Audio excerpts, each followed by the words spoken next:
ഇന്ന് നമുക്ക് ഒരു സ്പെഷ്യലായിട്ടുള്ള റൈസ് ഉണ്ടാക്കിയെടുക്കാം. അതിനായിട്ട് 1 കപ്പ് സോയാബീനാണ് വേണ്ടത്. ഇനി നമുക്കൊരു ജാറിലോട്ട് ആവശ്യത്തിന് കുരുമുളക് ചേർത്ത് കൊടുക്കാം. ഞാനിവിടെ 1 ടേബിൾ സ്പൂണൊക്കെ ചേർത്ത് കൊടുത്തിട്ടുണ്ട്.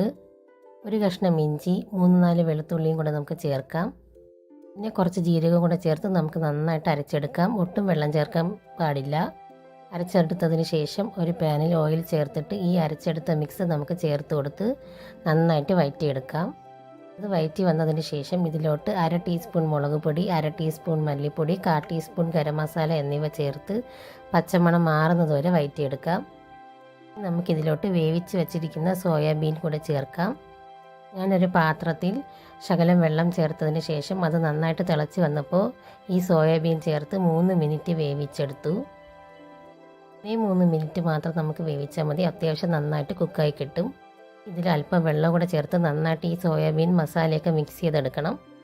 അതിനുശേഷം നമുക്ക് വേവിച്ച് വെച്ചിരുന്ന റൈസ് ചേർത്ത് നന്നായിട്ട് മിക്സ് ചെയ്തെടുക്കാം. അപ്പോൾ റൈസൊക്കെ നന്നായിട്ട് മിക്സ് ആയിട്ടുണ്ട്. ഇതിലോട്ട് ഒരു 1/2 ടീസ്പൂൺ സ്പെഷ്വാൻ സോസ് നമുക്ക് ചേർത്ത് കൊടുക്കാം. അതും നന്നായിട്ട് മിക്സ് ചെയ്തെടുക്കുക. ഈ സോസാണ് ഞാൻ ചേർത്ത് കൊടുത്തത്. ഇത് നമുക്ക് ഇൻസ്റ്റാമാർട്ടിലൊക്കെ വാങ്ങാൻ കിട്ടുന്നതാണ്. ചേർക്കുമ്പോൾ റൈസിനൊരു പ്രത്യേക ഫ്ലേവർ കിട്ടും.